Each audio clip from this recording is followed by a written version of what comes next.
Good morning, students. Today is lecture 2 of linear programming problem. Let's start topic. Here we have first question. Two tailors A and B earn rupees 150 and rupees 200 per day respectively. A can stitch 6 shirts and 4 pants while B can stitch 10 shirts and 4 pants per day. Form a linear programming problem to minimize the labor cost to produce at least 60 shirts and 32 pants. Also find the minimum labor cost. Student ये question बहुत ही important है. CBSE 2018 में ये question आया था board exam में. So let's start.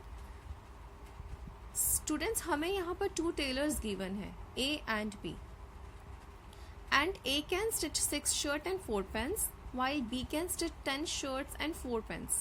आप देख सकते हैं ये लीनियर प्रोग्रामिंग प्रॉब्लम का क्वेश्चन है जिसमें हमें A and B two tailors given है जो कि शर्ट्स और पैंट स्टिच कर रहे हैं.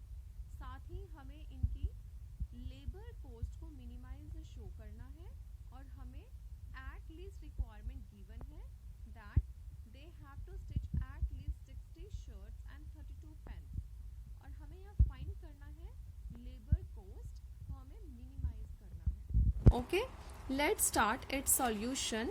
Solution we have. सबसे पहले स्टूडेंट्स हमें लेट करना होता है x and y. What we take x and y. Two tailors हैं. Let tailor A works for x days and tailor B work for y days. Okay, now here Z denote the total labor cost. Students हम Z किसे लेते हैं? Z हमारा objective function है जिसे हमें minimise या मैक्सिमाइज करना होता है. आप क्वेश्चन में देखें कि हमें मिनिमम किसे करना है? लेबर कॉस्ट को. लेबर कॉस्ट को मिनिमाइज करना है, इसीलिए हम टोटल लेबर कॉस्ट उसको हम Z डिनोट करेंगे. ओके, सो हेयर सबसे पहले आप टेबल ऑब्जर्व करें कि how I make your table. Students हमारे पास टू टेलर्स हैं, tailor A tailor B and shirts and pants. आप टेलर ए टेलर बी इस साइड लिख सकते हैं in the first column and shirts and pants आप फर्स्ट रो में भी लिख सकते हैं. Okay, now tailor A stitch 6 shirts. आप क्वेश्चन में देखें tailor A stitch 6 shirts and tailor A stitch 4 pants and while B tailor B stitch 10 shirts and 4 pants. And here we have minimum requirement that is mentioned here at least 60 shirts and 32 pants. So student हम shirts के corresponding 60 and pants के corresponding 32 pants लिखेंगे. Okay, and labor cost. अब cost हमें किसकी दी गई है? Tailors की कॉस्ट दी गई है.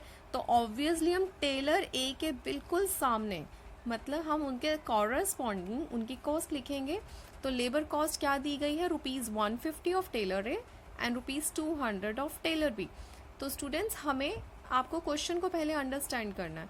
हमें कम से कम 60 शर्ट्स 32 पैंट्स इनसे स्टिच करवानी है सो दैट कि हमारी जो लेबर कॉस्ट है वो भी हमारी मिनिमम लगे. तो ये एक दिन में कितना काम करेंगे हमें ये फाइंड करना है कि कितने दिन काम करेंगे. Tailor A work for x days and tailor B work for y days. तो हमें ये देखना है कि x एंड y की वैल्यू क्या होगी जिससे हमारी लेबर कॉस्ट कम से कम हो. Okay, so student let's start for making the constraints. Here constraints कैसे बनते हैं आप देख सकते हैं. टेलर ए x डेज के लिए काम कर रहे हैं, टेलर बी y डेज के लिए काम कर रहे हैं. सो स्टूडेंट आप लिखेंगे 6x प्लस 10y 60. अब हम साइन क्या यूज करेंगे? यहाँ लिखा है minimum requirement that is 60 shirts. तो स्टिच होनी ही चाहिए, 60 से ज़्यादा भी हो सकती है. तो स्टूडेंट हम इसके लिए लिखेंगे 6x plus 10y greater and equal to 60. Next is 4x plus 4y greater and equal to 32 and also xy greater and equal to 0. These are the non negative restriction. क्योंकि स्टूडेंट्स या तो tailor A tailor B stitch नहीं करेंगे तो उसके लिए x Y की value क्या है? 0 है. और कुछ ना कुछ वो स्टिच करेंगे उसके लिए हम लेंगे ग्रेटर देन का साइन. ओके, कभी भी हम यहाँ पर नेगेटिव नहीं calculate this constraints. First take first equation 6x plus 10y greater than equal to 60. Now student आप देख सकते हैं यहाँ से 2 कॉमन है, 2 कॉमन लेके हम कैंसिल करेंगे. Then right equal to sign, क्योंकि हमें इसे ग्राफ पर प्लॉट करना है और ग्राफ पर प्लॉट करने के लिए we need 2 points for the same. So put here x 0, in this way we get y 6, put y 0, in this way we get x is equals to 10. Similarly, next equation is 4x plus 4y greater than equal to 32, and here we take 4 common and cancel out. In this way we get x plus y is equals to 8. Students, हमें यहाँ पर equality sign लिखना है. Okay, now we find next 2 points. For that we put here x is 0 and we will get y 8. First we put here equal to sign. Okay, now put x is equals to 0, we get y 8, and put y 0, and in this way we get x 8. Now students, again for the shading region area, students हम area check करते हैं कि हमारा reason किस side का shade होने वाला है.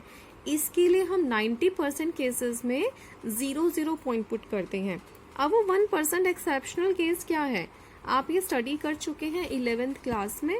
Suppose if a line crosses through the origin, तो उस केस में हम ओरिजिन पुट नहीं करते, आप कोई भी पॉइंट पुट कर सकते हैं that divide the region into the 2 parts. Okay students, now I take here 0 0 in first equation. आप पुट करेंगे 0 0, तो 0 ग्रेटर एंड इक्वल टू 60. आप देख सकते हैं स्टेटमेंट कैसी है, फॉल्स है, तो इसकी शेडिंग 0 0 साइड नहीं करना. Similarly we will check for the next equation. Put here 0 0 in second equation, so we get 0 greater than equal to 32. This also becomes a false. So student, let's here you can see the shading. How I'll make that. हमारे पास students points थे 0 6 and 10 0. Now I plot here these points 0 6 and 10 0. You can see here 0 6 and 10 0. I join these 2 lines. Okay, next is the 0 8 8 0. Now we join these 2 lines, and after that आप देख सकते हैं कि हमारा जो shading reason है वो origin की साइड नहीं करना, इन द अपवर्ड डायरेक्शन करना है. सो दिस ऑरेंज पार्ट आप देख सकते हैं स्टूडेंट्स, जो मैंने यहाँ ऑरेंज पार्ट शेड किया है that is the common region, common visible region. Now students, you can see the common visible region. Students, अब हमें यहाँ पर कॉर्नर पॉइंट्स को फाइंड करना है. आप देख सकते हैं first common point is the corner point is the 0 8, second is the 10 0, and this is the point of intersection. Students, हमें यहाँ पॉइंट ऑफ इंटरसेक्शन फाइंड करना है by solving the given 2 equations. Okay, so for that we get 5 3 point. Now students, अब हम इन 3 points पर value of function z करेंगे. Objective function minimise किस point पर होगा. So for that now z is equals to 150x plus 200y. The value of z at first point 08 is 1600. आपको simple x की जगह 0 पुट करना है और y की जगह पर 8 पुट करना है. And next is the value of z at 5 3, we get 1350, and the value of z at 10 0, we get 1500. Now students, you can observe that 1350 is the minimum value at 5 3 point. So hence z is minimum at 5 3 and minimum value is rupees 1350. Now students, hopefully आपको ये question समझ में आया होगा. So for that I make here an assignment of the same type of question. Students, अब आपको ये assignment solve करना है. आप ये क्वेश्चन नोट डाउन कर लीजिए, and I have mentioned here the answer as well. This is the question number 1 and this is the question number 2. So thank you for watching the complete video.